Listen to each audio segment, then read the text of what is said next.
Welcome back to Hot Mess Murder Club. I'm Kat, and today's case is a slow-moving disaster that spent years announcing itself before finally doing exactly what it had promised. This is the case of Catherine Knight, a woman who didn't just snap, she planned for a long, long time. And of course, I am here with Holly because if anybody can stare directly at calculated cruelty and respond with the appropriate amount of contempt, it is her. Holly, how are you? I'm doing good. I was just thinking that nothing about this case surprises me, which is probably the most disturbing part of it. And it really also kind of bothered me that you just did that honky-tonk voice. Don't do that, please. Thanks. Oh, how dare you? I will fucking honky-tonk whenever I decide to honky-tonk. It's not the cat that I know and love. I'd appreciate it if you could just don't. Yeah, no problem.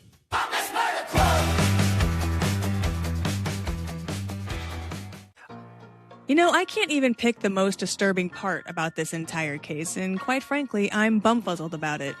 But that's okay because, Holly, we are going on a nice vacation today. Did you get your passport? Woohoo! Yeah, I'm ready. Where are we going? We are going today to Australia. That's right, we're going to Aberdeen, New South Wales, Australia. And this is right at the end of the 1990s. I mean, we're talking like 1999, 2000s vibes when they were the best, in my opinion. We're going down under? Yes, we're going to the land down under. And we're actually going to rural Australia, which I fucking hate that word every time I have to say it. I like that you have to make sure you pronounce both R's.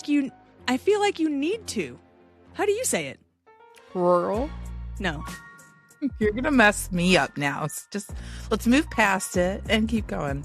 We are going to be in the sticks of Australia, a close-knit working town, the kind of place where people know who the pub regulars are, they know who lives together, who broke up last month, who's fighting again, and who didn't show up where they were supposed to be.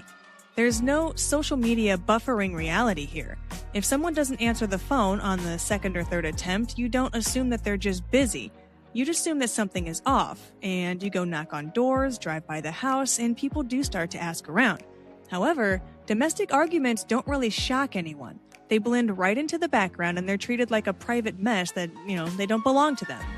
This is the danger of the mind your business culture. It doesn't stop violence, it just gives it privacy. And privacy is where the escalation thrives. Yeah, there is a certain point where privacy does kind of, turn into ignoring a situation, and that's really kind of what went south here for John Price. Want to get into who John Price was? Yeah, let's do it. So, John Charles Thomas Price was 44 years old, and what a name.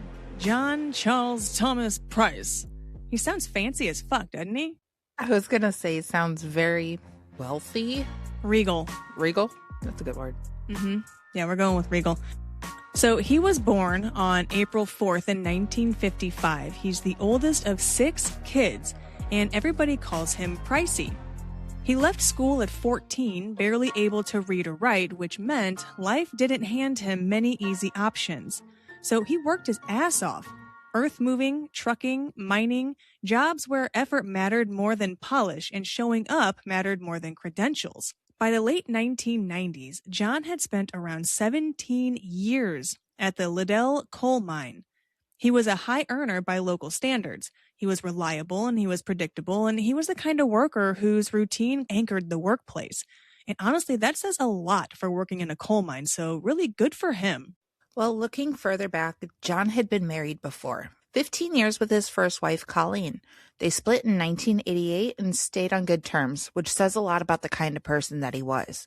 They had 3 children together, 2 daughters and a son. His 2 oldest lived with him during his relationship with Catherine Knight, which is really fucking unfortunate for them to have witnessed this, but to have to carry everything that had unfolded with them forever.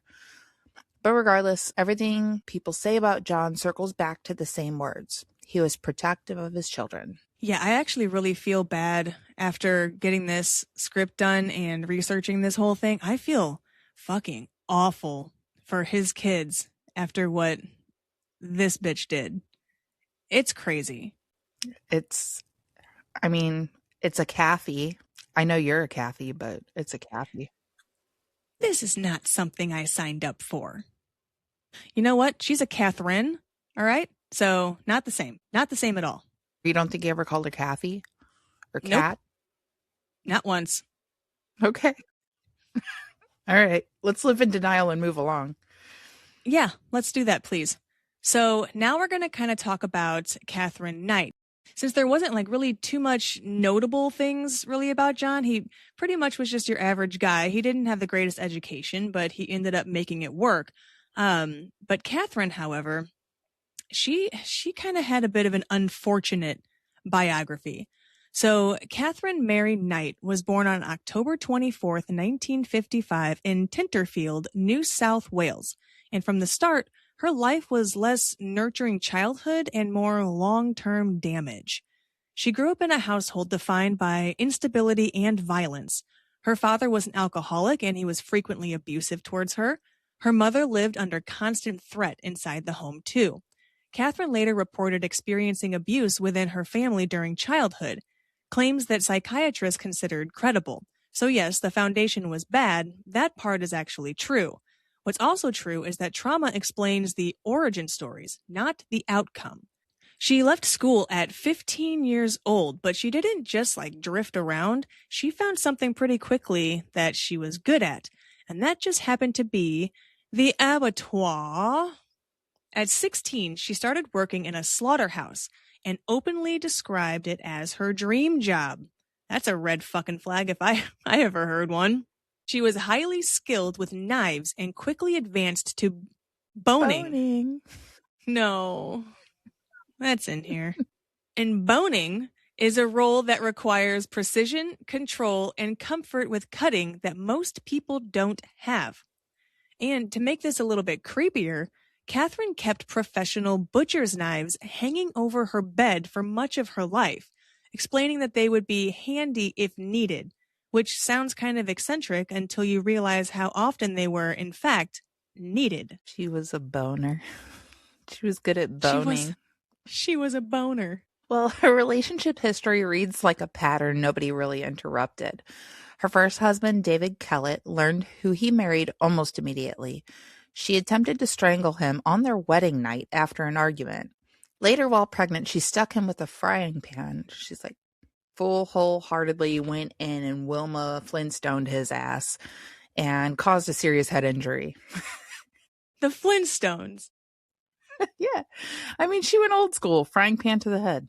I can hear the dong from the cartoon now. with like the stars and the swirl around the head. Yeah.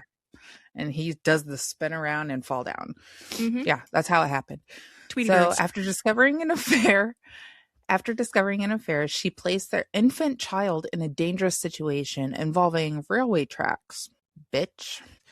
The marriage ended without a fatality, thank God, which in hindsight feels more like luck than resolution. They ended up having 2 daughters together, and her next long-term partner, David Saunders, experienced a similar escalation. To demonstrate what she was capable of, Catherine killed his young puppy in front of him. That bitch. No. How you gonna do something to the damn dog? Ugh. She later assaulted him with household objects and stabbed him during an argument. That relationship also ended without a death.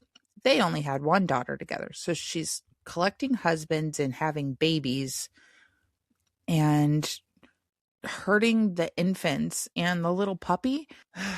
Then there was John Chillingworth, a 3-year relationship that resulted in her 4th child. Oh, we're still going. A son that ended when Catherine began an affair with John Price. At this point, it wasn't fatality anymore, it was repetition. Later on during her trial, forensic psychiatrists diagnosed Catherine Knight with borderline personality disorder. You think? They also described her as having 2 distinct presentations, calm, pleasant, and functional at all times. And then there was intensely violent when she perceived rejection or loss of control, which is a clinical way of saying she hurt people when things didn't go her way. Yeah, so clearly she has been fucked up for a very long time with numerous different men. How is she not like put in jail for any of this? How is she still just like out and about? Yeah, and how does she still have kids and they still allow her to keep having kids that haven't been taken? Like, clearly something's wrong. I have no idea, but and maybe I just didn't look and see. It didn't pop up that she went to jail for this stuff, but either way, she shouldn't have been out with all the attempted murders and the animal cruelty and like putting the kid on the railway tracks. That's insane. In the 90s, there should have been enough child protection services or at least a little bit more control with the authorities to have prevented her from continuing this rampage from person to person. I like how you call it a rampage because that really does kind of seem like what it is. She's just, I don't know. She just gives me the ick all the way around. Fucking Kathy. It's not the Cathys. All right. All right. So by the time Catherine Knight entered John Price's life, there was no hidden side waiting to be revealed, just a long, uninterrupted pattern that had never been meaningfully stopped. And John, he walked straight into it. You see, they actually met in 1995 at the Royal Hotel in Aberdeen, which already tells you a lot. John was a regular there, the kind of guy who didn't have to introduce himself because everybody already knew him in the entire place. Catherine was new to town, recently moved to the area, and working at the local abattoir, which is an extremely fun word for a slaughterhouse if you guys didn't catch that earlier. So she was a stranger and people were curious about her. And remember, this is a town where everybody knows everybody, so this curiosity would definitely be warranted. And they started talking, then seeing each other. Then it turned into a romantic relationship not long after that. And people didn't really have anything to say about the relationship at first. Like there was no drama, there was no public outburst, nothing that the neighbors were popping their heads over the hedges to listen in on. In fact, it was the opposite. Neighbors described them as normal, a couple that you'd see around like anybody else, normal routines and day-to-day living. It seemed like a fresh start for everybody, but the thing is, though, Kathy, didn't arrive into this quaint place without history. She showed up with a track record, and that record didn't stay buried for very long. The extreme violence she carried from previous relationships started inching its way back in and never slowed down once the momentum had started. And by the time people around them did realize there was something very off about this relationship, John was already too deep in. Yeah, he was way too deep. Sharky waters, which is what I'm going to start calling that when people are in too deep. Sharky waters. Just sounds more fun. That's cute. Thank you. Thank you. But this relationship actually turned into a night terror in real life.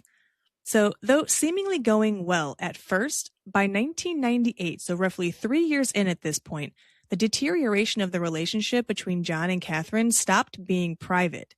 Neighbors began noticing a pretty fucking clear shift in this. Arguments that had once been contained inside the house were now spilling into public view, and that began to happen more and more often. And that year marked the terrifying turning point. So this bitch Kate went as far as to frame John for theft at the coal mine where he had worked for 17 years. She filmed him with expired medical kits taken from a rubbish bin and sent the footage to his employer. And he was dismissed shortly afterwards. So she's gotten him fired from his longtime job now. And in a small town like this... They did that while they were still living together? Like, why would she do that? What the fuck? I have no idea. I don't know, but I mean, in the grand scheme of things, that's the least of his worries, to be honest with you. But in a small town, the news traveled quickly, but so did the behind-the-scenes context of how that actually happened. And people were starting to kind of get it. Like, they kind of understood that she was a little bit out there, if you could say. And following his firing, John forced Catherine out of his home. So he got that bitch out of there, but the two later reconciled. And before you guys start cussing at me for toying with your emotions, there was a slight good for him moment. John refused to allow her to fully move back into his house permanently, so he did kind of set a boundary with her. However, from that point on, people nearby described the relationship as unstable and increasingly erratic. Good for him? Right.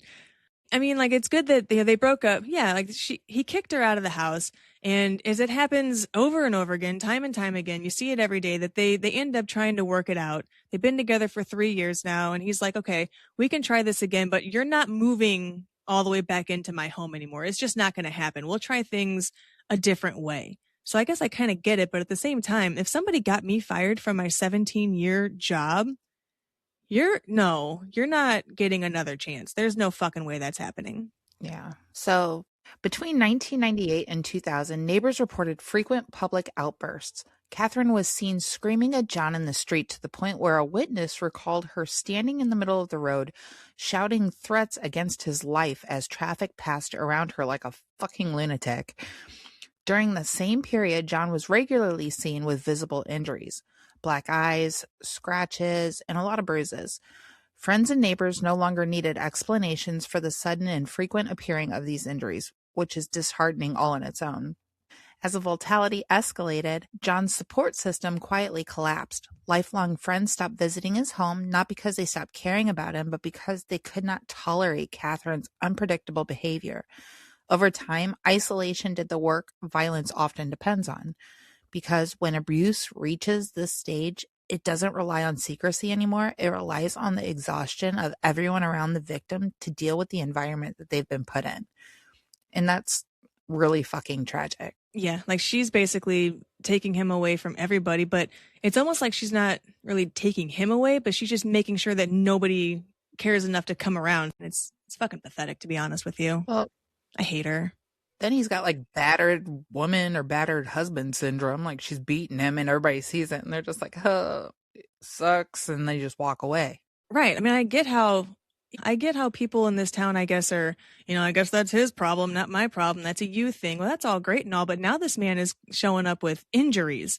You'd think that they would say something to somebody. I would. I mean, at least be like, hey, man, you good? Just something. Yeah, something. Yeah, you good, dude? Yeah. Anything. Help him out. I saw that Kathy over there hit you with a frying pan last week. I just want to make sure that you didn't have any brain damage, because clearly something's off. I feel bad for him. I do. But at the same time, he did kind of let her back in a little bit. He let her back in.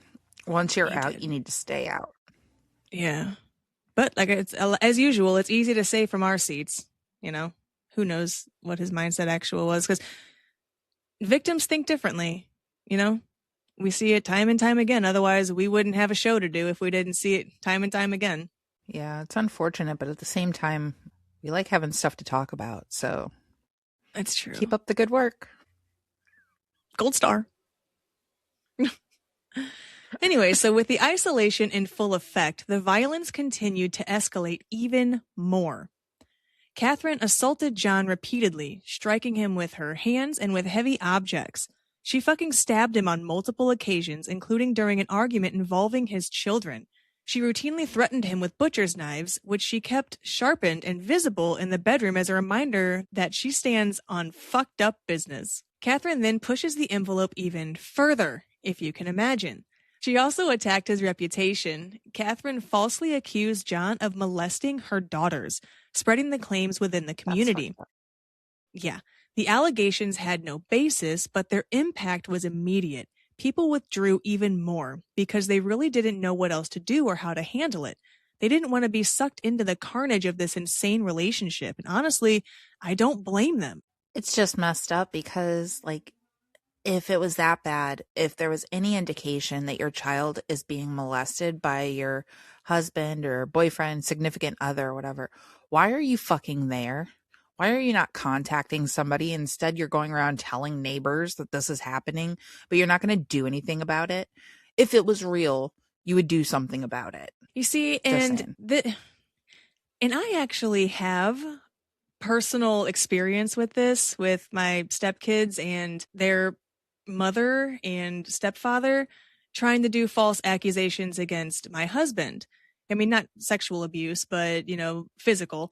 And if that were the case, if you truly believed that, why didn't you take them to a doctor to get checked out? Like, if that were true, it would have been followed through upon. you would have really been seriously doing something. If I find out that somebody was doing shit to my kid, whether sexually or physically, no. No, like everything that I can possibly fucking do is going to happen. Not just like cut it off there and call it a day. Mm-hmm. No second thought would be had. Mm-mm. But either way, I'm going to keep that in there. I don't give a fuck. So, and keeping it going, all of this stuff that she was doing that Catherine was doing to John, we're back in the case now, was right there along with having him fired from his job, which during that time leading up to that, she would constantly deprive him of sleep, waking him up with arguments or physical violence. So now she's getting the mental as well. Well, even through all of this, John remained in the relationship for one reason: his children. He believed that leaving, it would redirect Catherine's violence towards them. Friends later described him as acting like a human shield, absorbing the abuse in the hope that would keep his children safe. Going along with protecting his children, marriage was another point of conflict. Catherine demanded it, and John refused. Well, no shit. You're threatening him with fucking butcher's knives over the bed. You're beating him, and you got him fired from his job, and he doesn't want to marry you. Take a fucking hint, bitch. Yeah, golly gee, I wonder why. Yeah. So he had intended for his home and his assets to remain with his children, and each refusal was followed by a renewed violence. By the end of this period, the relationship no longer resembled any kind of a partnership. It functioned as containment. And by 2000, the danger was no longer theoretical. It was visible, documented, and widely understood by those around them. That's just so much to unpack. Like, what the fuck? I know. Like she's doing so. We don't even have time in this episode to go over how all of that is just incredibly fucked up. Like she needs more than therapy. Way more than therapy. She needs multiple therapies. My head goes to like, she might need like a lobotomy. Like straight up drilled into the skull. Start over. Hit the reset button. This bitch is fucked up. Just Control Alt Delete her entire brain waves and start over. Exactly. I think that's actually a pretty good idea. Well, at the end of this, we'll Google her, see where she's at, and then suggest a lobotomy. Okay. Sounds like fun. We'll send her a letter. Ooh, we should start sending like the people who get put in prison who are still alive. We should start sending them letters. Like, hey, we did a podcast based off of what you've done. Do you have any commentary you would like us to follow up with? Or we just learned what you did, and what the fuck, dog? Tell me more about it. You suck. Yeah, tell me what's not on the news. No shit. That'd be so cool. So now we're going to kind of move on to the actual night. So February 29th, the year 2000. This is the final hours of John Price's life, and they didn't unfold in panic or confusion. They actually unfolded with a newfound clarity. Early that morning at 7 a.m. on his way to work, John Price stopped at the Scone Magistrates Court, where he applied for an apprehended violence order. He told the magistrate he wanted Catherine Knight removed from his home and stated plainly that he was afraid that she would kill him or his children. Aww. This wasn't vague fear. It wasn't emotional language. It was a statement of fact from someone who had already been stabbed and didn't believe his luck would stretch any further. Later that morning around 9 a.m., John showed his coworkers at the new mining contracting firm that he found employment at all of the injuries he was still carrying. The stab wounds, the bruising, the marks, and the scars that hadn't faded yet. Then he said something that stopped being a joke the moment it left his mouth. He said to his coworkers, "If I don't show up tomorrow, it's because she's killed me." And his coworkers knew immediately that he was not fucking around, and they told him not to go home. They urged him to stay somewhere else, like anywhere else. If his kids are there, though, I would have gone home too if it were my kids. Yeah, but you could have gotten your kids. Yeah. I agree. There's other options. But John refused to listen, not out of pride or that a real man wouldn't back down bullshit. He told them that it was fully because he was more afraid of what Catherine might do to his children if he wasn't there to protect them. Like you said, he could have taken them with him. The way I see it, that's a man choosing the danger he understands over the real threat that he cannot control. John wasn't the only one thinking about that fateful night. Catherine was busy with her own fucked up narrative of how that evening would end. She went shopping. Oh, yay, let's go shopping. She brought herself a nice new set of black lingerie. Ooh, saucy. A purchase that would seem perfectly ordinary, and if it wasn't for what she would have used it for later, this was part of her plan, and it wasn't about romance, it was about staging. She also, later in the day, sat down and recorded videos for her children, one by one. Not emotional goodbyes or tearful apologies. She addressed each of her children one at a time. With a calm voice and measured tone, she told them who should get what. Her jewelry, her belongings, personal items divided up like she was already gone, like she wasn't planning on needing any of it ever again. This wasn't a goodbye that you make when you're leaving town. This is a goodbye that you make when you don't expect to come back or when you expect not to survive what you're about to do. Yeah, and she also left a handwritten note behind. The note was a message left on top of a photograph of John that contained accusations against Price and mentioned his children. I found what the note actually said, but since she left school at 15 and wasn't exactly stellar at the whole writing thing, it's kind of a tough read with poor spelling and all. And this is I guess I can say a little bit of a trigger warning. If you aren't able to stomach child abuse allegations, then you can just mute us for like 30 seconds. Otherwise, here's what it says. It says, "Time got you back, Jonathan, for rapping my daughter. You to Beck for Ross, for Little John. Now play with Little John's dick, John Price." And now that was reading it as it was written, so let me decode that real quick. "Time caught up with you, John, for raping my daughter. This is for Beck, for Ross, and for Little John." And the rest of it was pretty much how it was supposed to sound. And that translates to, "I did this because you abused my daughter and your own kids. The name Ross that she mentioned, that's her brother. And in the past, she accused John of always disrespecting her family. Therefore, she kind of threw that in there to say she did it for them too. So she's accusing John of being a pedophile, and she believes that she is saving his kids from him, which is, the biggest pile of dinosaur shit, and everybody around knew it." Wow. What the fuck? Yeah, it's not great. That was fucked up. She left it like on top of a picture of him. I mean, when her exact writing, that bitch was illiterate as fuck. You should have just said that.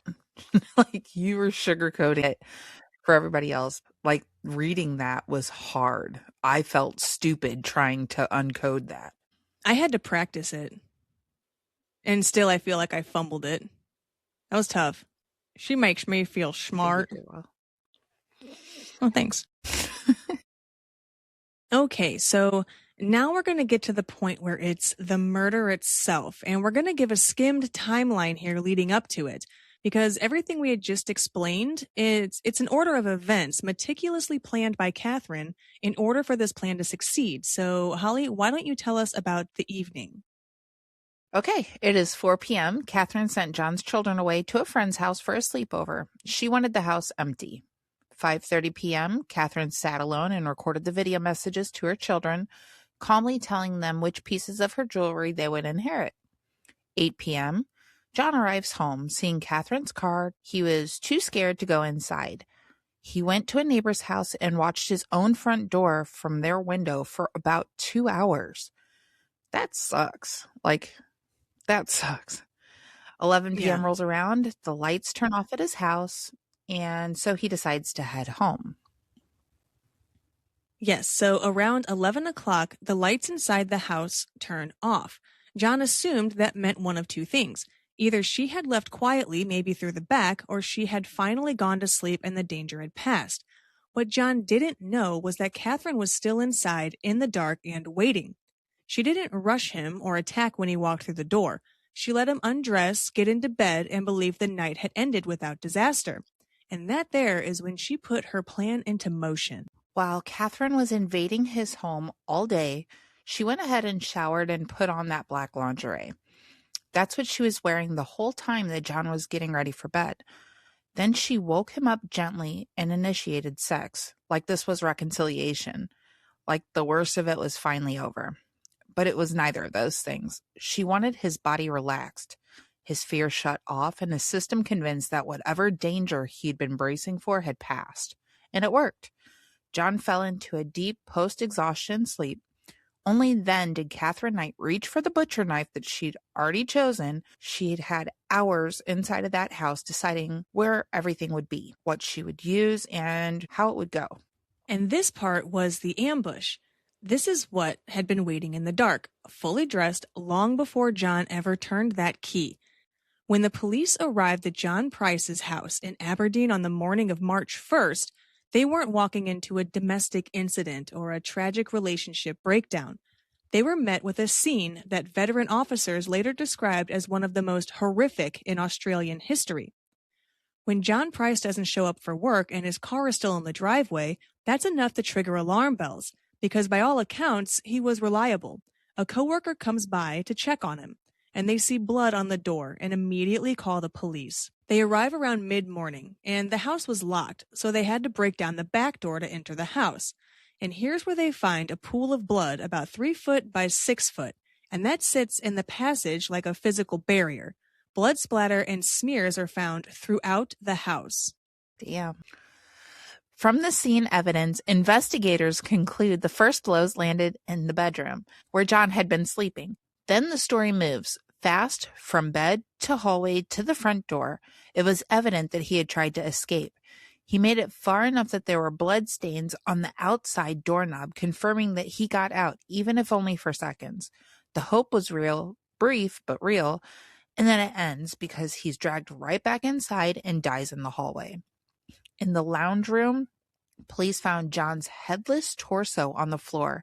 He had been positioned, leaned up against the recliner, crossed his legs to make him appear to be relaxing, and propped his arm up on a 1-liter bottle of soda as one last insult, basically mocking his life as a working man who is unwinding after a shift.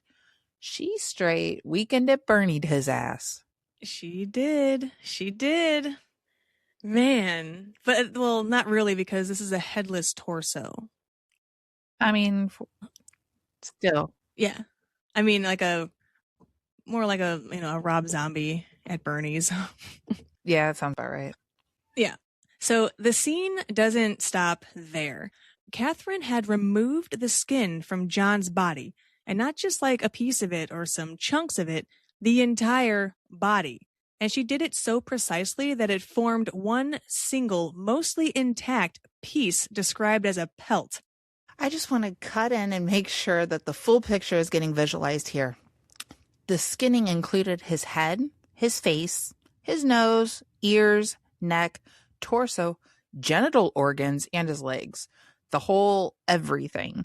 The skinning was so expert that only a few shards of flesh were actually missing from the toes, fingertips, and chest. In fact, after the post-mortem examination, the skin was able to be re-sewn back onto his body for burial. But this is where it actually gets worse. I mean, she had to do something with the pelt, right? And oh, she fucking did. Now remember, Catherine worked as an abattoir. She had skills, and she used them. She hung that pelt from a meat hook attached to the molding of the lounge room doorway, displayed until police removed it. Yeah, and that's what they first saw upon entering where the body was. And believe it or not, it actually gets worse. Now the kitchen. Holly, tell me about what's cooking in the kitchen. The kitchen is where the intent becomes impossible to misunderstand. John's head was placed into a large stock pot on the stove. She added vegetables, potatoes, pumpkin, beets, cabbage, and then she fucking boiled it. When police entered the house, the pot was still warm, not cooling, warm enough to indicate that it had been cooked through the early morning hours. Elsewhere in the kitchen, this hoe had carved 3 large portions of flesh from John's left butt cheek, and she baked them in the oven with additional vegetables. To finish the meal, she prepared a brown gravy and poured it over the cooked portions on the 2 plates. The 2 plates were for her special guests, John's children. Wow. What the fuck? Yeah. The dining table was set with care that police later described as chilling. I would call it unbelievably fucking insane, but what do I know? The two places were laid out, cutlery arranged, placemats set. Each plate held a portion of the cooked butt along vegetables and covered in gravy. Beside each plate sat a handwritten name tag, one for John's daughter, Beck, one for his son, John Jr. A third plate was found outside in the back lawn. Investigators believed it was actually meant for the family dog. The conclusion was deeply disturbing. Knight had intended for every member of the household to take part.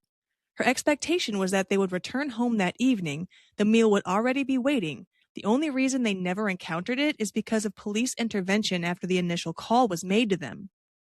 In sentencing remarks, Justice Barry O'Keefe described these actions as showing Catherine was in a state of total satisfaction with what she had done. According to the court, she completed her preparations, retired to the bedroom, and then took pills. She was still in the house, alive, the whole time. I'm just blown away. Like, what the fuck? All I'm thinking is Thanksgiving dinner, but like, I don't think I could eat that shit anymore after reading this.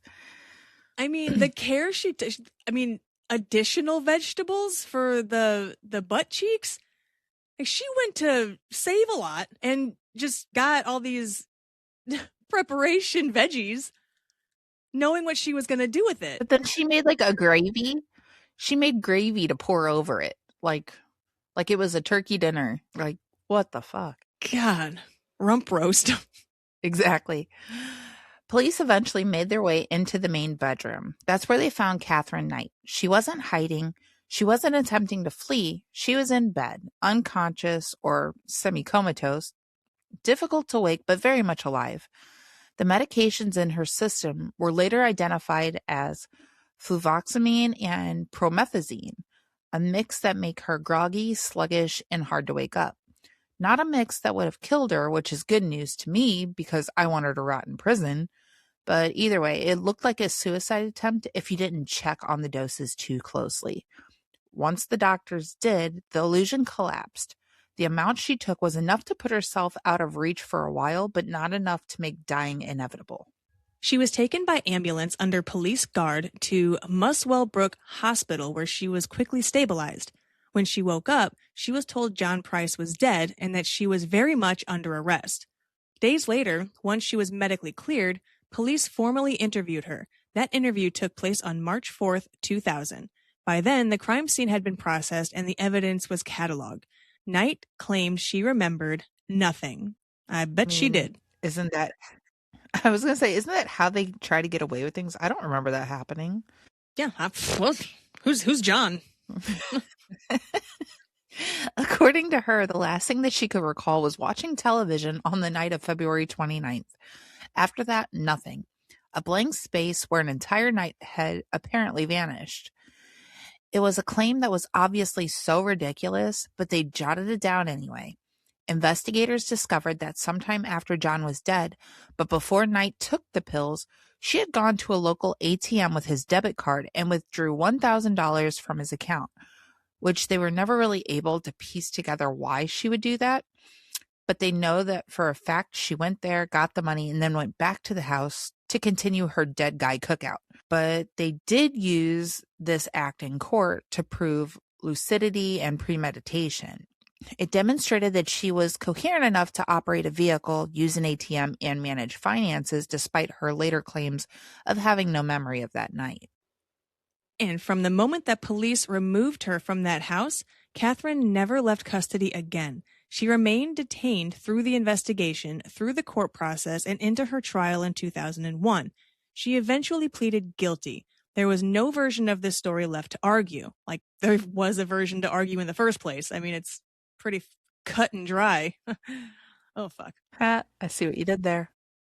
The sentence that followed reflected the clarity of what had been uncovered. Life imprisonment, no parole, no future review. The judge ordered her file marked in a way Australian courts rarely do, never to be released. And just like that, this episode of Hell's Kitchen is finally over. Okay. I had to put a Hell's Kitchen reference in there. I mean, I like it. That was a nice little touch. Thank you. And Holly. You know what time it is. You know what time it is. It's time for my favorite part of our episodes. Yeah, why this case is a hot mess. All right. Yay. Woo. Woo. So, I'm never going to stop singing it. You can't make me. So this case is a hot mess because it combines extreme violence, deliberate cruelty, and systemic shrugging into one long, avoidable nightmare. Point number 1. Because the violence didn't stop at death. John Price was murdered, and then his body was violated, staged, cooked, and turned into a message.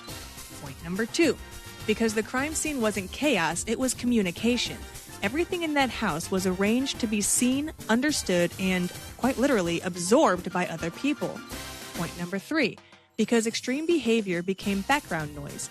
When violence is loud and repetitive, people stop reacting to it with urgency and start reacting with resignation. And point number 4. Because the warning signs were visible but never escalated properly. The danger kept getting treated like domestic drama instead of what it was, a credible, ongoing threat that required immediate intervention. Once you realize that the crime scene was communication, everything else falls into place. And it got that far because the violence became loud, constant, and eventually ignored. People stopped reacting with urgency and started reacting with exhaustion. So the warning signs didn't get missed. They got minimized, downgraded to domestic drama, until the only response left was after somebody had already died. Damn Skippy. Good job, Holly. Yeehaw. Yee fucking ha. That's it. And if you're feeling the urge to explain any of this away, maybe sit with your therapist and figure out why that instinct shows up so fast. Yeah, you might be a little fucked up. Just a little. But if you want more cases that don't coddle, don't sanitize, and don't pretend monsters announce themselves politely, you can and should listen and subscribe to Hot Mess Murder Club anywhere you lurk for your podcasts. New episodes drop every Monday, and I already have one for next week that Holly doesn't know about because I'm always changing shit up. Surprise! Fucking kidding you. What are you doing? I'm not. And if you want shorter, sharper, no mercy cases, head on over to our YouTube and boop that subscribe button for our case cleanup episodes. Ring that alert bell also so you never miss out on those tasty little atrocities. And remember, if the behavior stays the same, the ending won't be different. All right? Now get the fuck out of my house. Goodbye. Bye. Say bye, Kiki.